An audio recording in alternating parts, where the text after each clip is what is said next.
Welcome students. आज हम discuss करेंगे coacervation phase separation technique by temperature change. हमने अपनी लास्ट वीडियो में कोआसर्वेशन फेज सेपरेशन टेक्निक की जो बेसिक्स की बात की कि कोआसर्वेशन फेज सेपरेशन टेक्निक कैसे अकॉम्प्लिश की जाती है। उसमें बेसिकली 3 स्टेप्स होते हैं।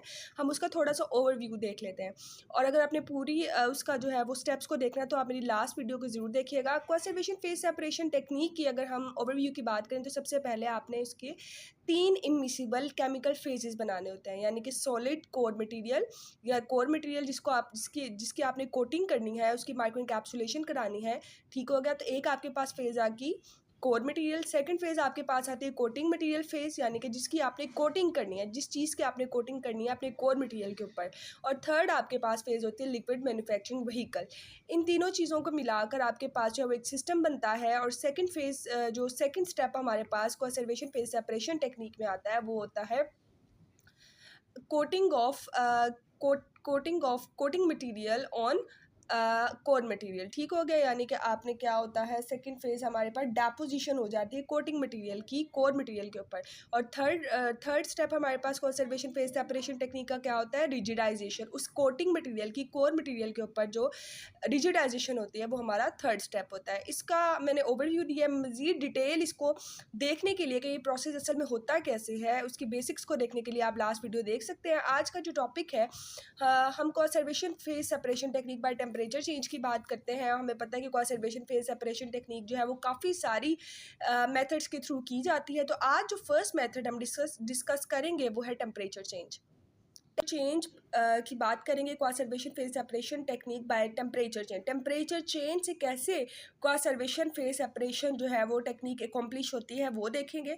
तो इसमें स्टूडेंट्स हम सबसे पहले बात करेंगे, ये हमारे पास एक बाइनरी डायग्राम आ जाती है। ये बाइनरी डायग्राम ये बेसिक्स है इस टेम्परेचर चेंज की मदद से जो कोआसर्वेशन फेज सेपरेशन टेक्निक हम करते हैं, इसकी बेसिक्स है।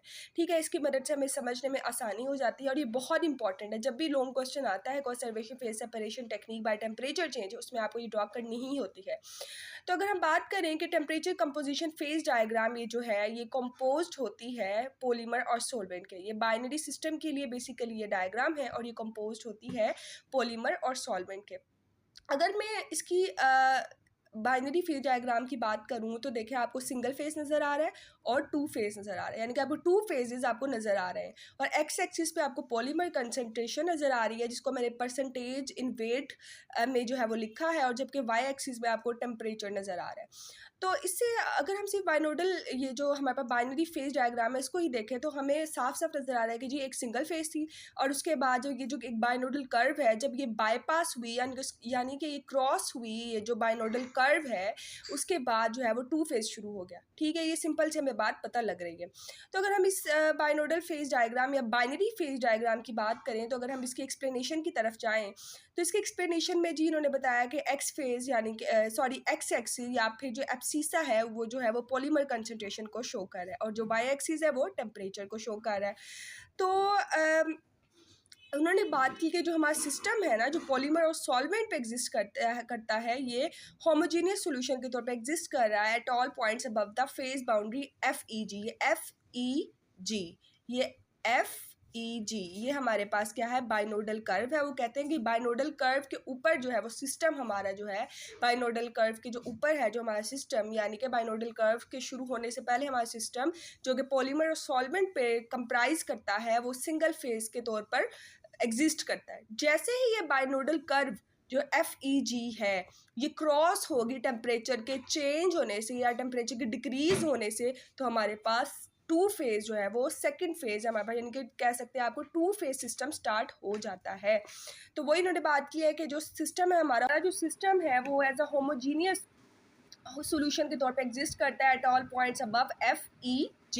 इस बाइनोडल कर्व के ऊपर जो है वो इसको बाइनोडल कर्व को क्रॉस करने से पहले हमारा सिस्टम जो है वो एग्जिस्ट कर रहा है एज अ सिंगल फेज। ठीक हो गया। जैसे ही आपने टेम्परेचर सिस्टम का जो टेम्परेचर है उसको डिक्रीज किया फ्रॉम पॉइंट ए, ये हमारे पास पॉइंट ए है। ठीक है, जैसे आपने क्या कि सिस्टम का जो टेम्परेचर है उसको डिक्रीज किया, उसको कम किया from point A along the arrowed line AEB। अब ये देखें आपने जो है ना वो टेम्परेचर को डिक्रीज कर दिया AEB ठीक हो गया, ये टेम्परेचर को डिक्रीज़ किया और ये सेगमेंटेड लाइन आ गई हमारे पास, यानी कि हमारे पास टू फेज़ जो होमोजीनियस सिस्टम था सिंगल फेज़, अब वो जो है ना वो कन्वर्ट हो गया टू फेज़ सिस्टम में, यानी कि हेटेरोजीनियस सिस्टम में। ठीक है, टू फेज़ का क्या मतलब हुआ कि एक वासरवेट वाला फेज़ बन गया, यानी कि एक पॉलीमर रिच फेज़ बन गया, और एक हमारे पास पॉलीमर पुअर जो है ना वो फेज़ बन गया, यानी कि पॉलीमर पुअर फेज़ यानी कि लिक्विड मैन्युफैक्चरिंग व्हीकल वाला फेज जो है वो बन गया। ठीक हो गया, यानी कि जैसे ही आपने टेम्परेचर को डिक्रीज किया along the arrowed line A E B, temperature को डिक्रीज किया आपने, तो जो हमारा सिस्टम सिंगल फेज के तौर पे एग्जिस्ट कर रहा था वो टू फेज में चला जाएगा। ठीक हो गया, और हमारे पास दो फेजेस आ जाएंगी, एक लिक्विड, एक जो है हमारे पास पॉलीमर रिच लेयर आ जाएगी जिसको आप क्वासरवेट कहते हो, और एक हमारे पास पॉलीमर पुअर लेयर आ जाएगी या पॉलीमर पुअर फेज आ जाएगा जिसको आप जो है वो लिक्विड मैन्युफैक्चरिंग व्हीकल उस लिक्विड पॉलीमर पुअर लेयर में जो है वो एग्जिस्ट करेगा। ठीक हो गया, तो फिर क्या आपने यही बात इन्होंने यहाँ एक्सप्लेन की हुई है कि जब आपने टेम्परेचर को डिक्रीज किया at point from point A along the arrowed line A E B, तो क्या होता है जी, फेज बाउंड्री जो है वो क्रॉस होती है एट पॉइंट ई। ठीक हो गया, फेज बाउंड्री जो है वो क्रॉस होगी एट पॉइंट ई, और जो है ना हमारे पास टू फेज रीजन शुरू हो जाता है। ठीक हो गया, अब क्या होगा कि जब आपके पास टू फेज रीजन शुरू हो जाएगा, तो मैंने आपसे कहा ना कि एक क्वासरवेट की लेयर बन जाएगी और एक जो है वो पॉलीमर पुअर लेयर बन जाएगी। तो क्या होगा कि जो डिजॉल्व पॉलीमर होगा वो क्वासरवेट जो होगा वो क्या होगा, इमिसिबल लिक्विड ड्रॉपलेट्स की फॉर्म में जो है वो बनना शुरू हो जाएगा, यानी कि जो पॉलीमर्स थे ना वो जो आपकी पॉलीमर रिच लेयर थी वो उसमें क्या होगा कि आपके जो पॉलीमर है वो इमिसिबल लिक्विड ड्रॉपलेट्स बनाना शुरू कर देंगे, और जो इमिसिबल लिक्विड ड्रॉपलेट्स है वो इकट्ठे होने शुरू हो जाएंगे आपके कोर मटेरियल के गिर्द। ठीक है, यानी कि आपके जो अब बेसिकली हमने पहले बात करे थे कि पॉलीमर और सॉल्वेंट के तौर पे आपका जो फेज़ है ना वो सिस्टम एग्जिस्ट कर रहा है सिंगल फेज़। ठीक है, फिर आपने टेम्परेचर को डिक्रीज़ किया और आपकी जो है ना वो टू फेज़ सिस्टम आपका हो गया। ठीक है, यहाँ तक आप सिर्फ पॉलीमर और सॉल्वेंट की बात कर रहे थे। अब इन्होंने कहा है कि आपने उसका जो कोर मटेरियल भी डाल दिया। ठीक है, कोर मटेरियल भी डाल दिया, या आप इसको एज्यूम कर लो कि जी वो डला हुआ था। ठीक है, फॉर एग्जांपल, ठीक है, कोर मटेरियल उसके अंदर डला हुआ था, तो अब क्या होगा कि जो आपके पास पॉलीमर जो है वो क्या करेगा, वो इमिसिबल लिक्विड ड्रॉपलेट्स बना देगा, और वो क्या करेगा, वो डिस्पर्स कोर मटेरियल पार्टिकल्स के इर्द गिर्द इकट्ठा होना शुरू हो जाएगा, और उससे क्या होगा, माइक्रो कैप्सूल्स फॉर्म आउट हो जाएंगे, एम्ब्रियोनिक माइक्रो कैप्सूल्स। एम्ब्रियोनिक क्यों कहा, क्योंकि वो इनिशियल स्टेज में है, प्रिलिमिनरी स्टेज में है। प्रिलिमिनरी हमें पता है ना, एम्ब्रियो किसे कहते हैं, ह्यूमन एम्ब्रियो वो होता है जो 10 वीक से पहले जो है ना वो जो बेबी होता है उसको आप जो है वो एम्ब्रियो कहते हैं, और जब 10 वीक्स गुजर जाते हैं, 10 वीक्स ऑनवर्ड जो है वो 10 वीक्स से 9 मंथ्स तक जो है ना उसको आप फीटस कहते हो। तो एम्ब्रियो क्या होगा, प्रिलिमिनरी स्टेज पे जब आपकी माइक्रो कैप्सूल जो आपका माइक्रो कैप्सूल जो प्रिलिमिनरी स्टेज पे होगा तो उसको आप कह दो कि एम्ब्रियोनिक माइक्रो कैप्सूल। स्टूडेंट, यहाँ पे आपको बात समझ लग गई। पहले हमने बात की कि हमारा एक सिस्टम है जो सिंगल फेज के तौर पे एग्जिस्ट करता है, उसमें पॉलीमर और सॉल्वेंट पड़ा हुआ है। फिर आपने क्या किया कि टेम्परेचर को डिक्रीज़ किया। टेम्परेचर को डिक्रीज़ करने से क्या हो गया कि हमारे पास जो है ना टू फेजेस बन गई, और टू फेज रीजन जो है वो शुरू हो गया, और उसमें क्या हो गया, एक जो है वो पॉलीमर रिच लेयर बन गई और एक पॉलीमर पुअर लेयर बन गई। अब पॉलीमर रिच लेयर जिसको आप क्वासरवेट कहते हो, उसमें इमिसिबल लिक्विड ड्रॉपलेट्स होंगे, वो इकट्ठा होना शुरू कर देंगे कोर मटेरियल के इर्द गिर्द, और उससे क्या होगा, एम्ब्रियोनिक माइक्रो कैप्सूल्स बनना शुरू हो जाएंगे। ठीक हो गया, अब हम आगे बात करेंगे स्टूडेंट्स कि क्या होगा कि जो स्टूडेंट्स हम बात कर रहे थे कि फेज़ बाउंड्री कर्व क्या इंडिकेट करती है कि जब टेम्परेचर डिक्रीज़ हुआ तो एक फ़ेज़ जो है वो पॉलीमर पुअर जो फेज़ बन गई, यानी कि वो मैन्युफैक्चरिंग व्हीकल फेज़ वाली जो है वो जो है ना वो लेयर बन गई, और जो सेकंड फेज़ है वो कोटिंग मटेरियल वाली बन गई, यानी कि पॉलीमर रिच लेयर बन गई या क्वासरवेट लेयर बन गई। ठीक हो गया, तो अगर हम बात करें ये जो हमारी अब बाइनरी फेज कर्व है तो इसमें पॉइंट्स क्या शो कर रहे हैं, एक्स तो एक्स एक्सिस तो शो कर रहा है पॉलीमर कंसंट्रेशन, और वाई एक्सिस शो कर रहा है टेम्परेचर को। तो अगर हम और ए ई बी क्या शो कर रहा है, ए ई बी ये शो कर रहा है कि आप टेम्परेचर डिक्रीज हो रहा है, और ये जो हमारे पास बाइनोडल कर्व है इससे अबव जो है, इससे अबव जितने भी पॉइंट्स हैं वो शो कर रहे हैं कि हमारा सिस्टम होमोजीनियस है, सिंगल फेज है। और जैसे टेम्परेचर डिक्रीज हुआ A E B along the arrowed line, तो क्या हो गया, टू फेज रीजन शुरू हो गया। तो स्टूडेंट्स वो कहते हैं कि इसमें जो पॉइंट बी है वो क्या शो कर रहा है कि जी यहाँ प्योर सॉल्वेंट पड़ा हुआ है। ठीक है, पॉइंट बी शो कर रहा है कि प्योर सॉल्वेंट पड़ा हुआ है, और ये जो हमारे पास पॉइंट सी है इसमें ये को एग्जिस्टिंग फेज को शो कर रहा है, यानी कि ये देखें सिंगल फेज भी है यहाँ पे, और यहाँ पे बाइनरी फेज भी है, यानी कि टू फेज भी है। ये देखें ना, ये बिल्कुल स्टार्ट है, यानी कि यहाँ पे सिंगल फेज भी पड़ी होगी और टू फेज भी शुरू होने वाली होगी। जबकि पॉइंट डी क्या शो कर रहा है कि यहाँ पे पॉलीमर और सॉल्वेंट मिक्सचर पड़ा हुआ है, ठीक है, concentrated polymer plus solvent mixture पड़ा हुआ है। तो ये स्टूडेंट्स हमारा जो है वो ये तीनों पॉइंट शो कर रहे हैं। तो दिस इज़ इम्पॉर्टेंट, जब आप बाइनरी फेज डायग्राम को देखते हैं तो ये पॉइंट्स आपको पता होना चाहिए। तो उसके बाद स्टूडेंट्स हम बात करें कि जब आपकी जो पॉलीमर रिच फेज है उसमें सॉल्वेंट जब लॉस्ट होता है तो क्या हो जाता है कि वो पॉलीमर की जो है वो कोर मटेरियल पे जेलेटिनाइजेशन हो जाती है, और उसके बाद जो है ना वो उसकी कोटिंग मटेरियल की उस पर रिजिडाइजेशन हो जाती है। अगर हम इसकी एग्जांपल की बात करें, अगर हम एग्जांपल की बात करें कि conservation phase separation technique by temperature change की एग्जांपल की बात करें, तो इसकी एग्जांपल में हमारे पास जो है वो कोटिंग मटेरियल इथाइल सेलुलोज आ जाता है और कोर मटेरियल एन एसिटाइल पैरामाइनोफिनोल और लिक्विड मैन्युफैक्चरिंग व्हीकल साइक्लोहेक्सेन, यानी कि आप इथाइल सेलुलोज की कोटिंग करना चाहते हो एन एसिटाइल पैरामाइनोफिनोल पे, ठीक हो गया, और उसमें आप लिक्विड मैन्युफैक्चरिंग व्हीकल रखते हो साइक्लोहेक्सेन। अब इसमें इस एग्जाम्पल में कैसे टेम्परेचर चेंज से जो है वो कंजर्वेशन फेज सेपरेशन होती है या माइक्रो इनकैप्सुलेशन होती है। तो स्टूडेंट्स बेसिकली इसके पीछे रीज़न ये है कि जो इथाइल सेलुलोज है ना, जो कोटिंग मटेरियल, वो लिक्विड मैन्युफैक्चरिंग व्हीकल साइक्लोहेक्सेन में क्या है, जो है वो इनसॉल्युबल होता है एट रूम टेम्परेचर, ठीक है। इथाइल सेलुलोज साइक्लोहेक्सेन में एट रूम टेम्परेचर पे जो है वो इनसॉल्युबल होता है, लेकिन जैसे आप टेम्परेचर बढ़ाते हो, एलिवेटेड टेम्परेचर करते हो, ठीक है, या बॉइलिंग पॉइंट से ऊपर जो है ना वो टेम्परेचर करते हो साइक्लोहेक्सेन के, तो क्या होता है, इथाइल सेलुलोज साइक्लोहेक्सेन के अंदर सोल्युबल हो जाता है। तो ठीक है, तो यही जो टेम्परेचर सोल्युबिलिटी करेक्टरिस्टिक्स है ना इथाइल सेलुलोज की साइक्लोहेक्सेन के अंदर, इसी को यूटिलाइज करते हुए आप माइक्रो इनकैप्सुलेशन कराते हो इथाइल सेलुलोज की अपने कोर मटेरियल एन एसिटाइल पैरामाइनोफिनोल पर, ठीक हो गया।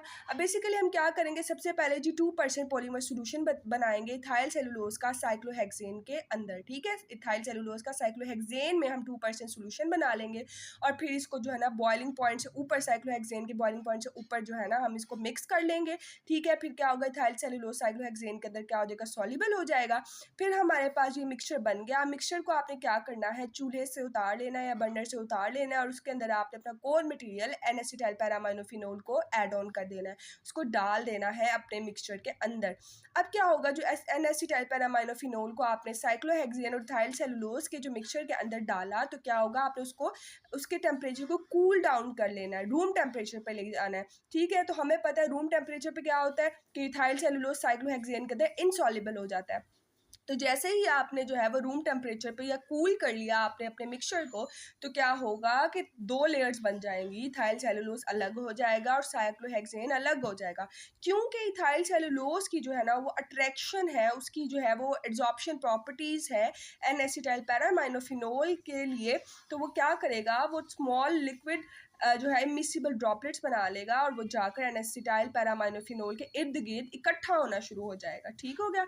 इकट्ठा होना शुरू हो जाएगा और वो जाके एन एसिटाइल पैरामाइनोफिनोल को जो है सराउंड कर लेगा, उसको घेर लेगा और फिर क्या करेगा, एम्ब्रियोनिक माइक्रो कैप्सूल्स बना देगा और हमारा साइक्लोहेक्सेन अलग से एक लेयर बना देगा, वो जो कि होगी पॉलीमर पुअर लेयर, यानी कि उसमें हमारा सिर्फ लिक्विड मैन्युफैक्चरिंग व्हीकल पड़ा है, इसलिए वो पॉलीमर पुअर लेयर होगी। और जो हमारी जो liquid rich polymer rich layer थी, यानी कि इथाइल सेलुलोज वाली, उसमें हमारा इथाइल सेलुलोज क्या करेगा, छोटे छोटे ड्रॉपलेट्स बना लेगा जो कि एन एसिटाइल पैरामाइनोफिनोल के इर्द गिर्द क्या करेंगे, कोलिस हो जाएंगे, यानी कि इकट्ठे हो जाएंगे और माइक्रो कैप्सूल्स बना देंगे। अब ये माइक्रो कैप्सूल्स जो हमारे बन गए, इसमें आप रिजिडाइजेशन कैसे कराओगे, रिजिडाइजेशन ऐसे कराओगे कि आप अपने साइक्लोहेक्सेन जो थोड़ा बहुत पड़ा हुआ है ना आपके सिस्टम के अंदर, उसका आप रिमूवल करा दोगे बाय डीकेंटेशन, यानी कि आप ऊपर से अलग कर दोगे साइक्लोहेक्सेन या फिल्ट्रेशन के थ्रू फिल्टर कर लोगे अपने सिस्टम को। तो इस तरह से हमारे पास जो है वो साइक्लोहेक्सेन रिमूव हो जाएगा और हमारे सिस्टम की जो है ना वो रिजिडाइजेशन हो जाएगी। तो इस तरह से जी हमने पढ़ा कि conservation phase separation by temperature change किस तरह से की जाती है। एक दफ़ा फिर से एक्सप्लेन कर देती हूँ एग्जाम्पल को, ताकि आपको ज़हन नशीन हो जाए कि हमारे पास जो है वो एक एग्जाम्पल की बात करें कि हम कोर मटेरियल है एन एसिटाइल पैरामाइनोफिनोल फिनोल, उस पर हम इथाइल सेलुलोज की कोटिंग करना चाहते हैं और उस सिस्टम में हमारे पास लिक्विड मैन्युफैक्चरिंग व्हीकल है साइक्लोहेक्सेन। तो हम टेम्परेचर चेंज की करेक्टरिस्टिक्स को यूटिलाइज करते हुए किस तरह से कंजर्वेशन फेज सेपरेशन करेंगे, वो हम देखते हैं। इथाइल सेलुलोज जो है स्टूडेंट्स, जो पॉलीमर है वो basically cyclohexane liquid manufacturing vehicle में जो है ना वो रूम टेम्परेचर पे क्या होता है, इनसॉल्युबल होता है, जबकि एलिवेटेड टेम्परेचर्स पे क्या होता है, सॉल्युबल होता है। तो हम यही temperature solubility characteristics of ethyl cellulose in cyclohexane को यूटिलाइज करके इसकी जो है ना वो कोटिंग कराएंगे इथाइल सेलुलोज की हमारे कोर मटेरियल यानी कि एन-एसिटाइल पैरामाइनोफिनोल पर। तो बेसिकली हम क्या करते हैं, सबसे पहले 2% पॉलीमर सोल्यूशन बना लेते हैं इथाइल सेलुलोज का साइक्लोहेक्सेन के अंदर, और जो बॉइलिंग पॉइंट पे यानी कि उसको हीट अप करते हैं, और इससे क्या होता है इथाइल सेलुलोज जो है वो साइक्लोहेक्सेन के अंदर सॉल्युबल हो जाता है। और उसके बाद आप क्या करते हैं कि उसको रूम टेम्परेचर पर कूल डाउन कर लेते हैं अपने मिक्सचर को कूल डाउन करते हैं, और उसके अंदर अपना कोर मटेरियल डाल देंगे एन-एसिटाइल पैरामाइनोफिनोल। अब हमें ये बात अंडरस्टूड है स्टूडेंट्स कि क्योंकि हमने कूल डाउन किया तो क्या होगा कि साइक्लोहेक्सेन जो है वो इथाइल सेलुलोज से क्या हो जाएगा, सेपरेट आउट हो जाएगा, क्योंकि वो इथाइल सेलुलोज जो है वो साइक्लोहेक्सेन में सॉल्युबल एट एलिवेटेड टेम्परेचर्स, लेकिन जैसे आपने टेम्परेचर को कम किया तो क्या हो जाएगा, 2 लेयर सेपरेट आउट हो जाएंगी। एक जो है वो पॉलीमर रिच लेयर बन जाएगी जिसमें इथाइल सेलुलोज होगा, और एक होगा पॉलीमर पुअर लेयर यानी कि लिक्विड मैन्युफैक्चरिंग फेज वाली, जो कि साइक्लोहेक्सेन होगी। तो क्या होगा, जो पॉलीमर रिच लेयर होगी इथाइल सेलुलोज वाली, वो क्या करेगी उस लेयर में इथाइल सेलुलोज वो ना स्मॉल लिक्विड ड्रॉपलेट्स बना लेंगे, और वो जो लिक्विड ड्रॉपलेट्स हैं वो जाके हमारे कोर मटेरियल को सराउंड कर लेंगे और कैप्सूल्स, माइक्रो कैप्सूल्स बना देंगे। और उसके बाद जो है वो हम डिकेंटेशन या फिल्ट्रेशन की मदद से जो है वो साइक्लोहेक्सेन को रिमूव करा देंगे अपने सिस्टम से, और उसके बाद जो है वो हमारी जो कोर मटेरियल के ऊपर कोटिंग मटेरियल की रिजिडाइजेशन हो जाएगी, और हमारी जो है वो कोआसर्वेशन फेज सेपरेशन टेक्निक की मदद से माइक्रो इनकैप्सुलेशन अकॉम्प्लिश हो जाएगी।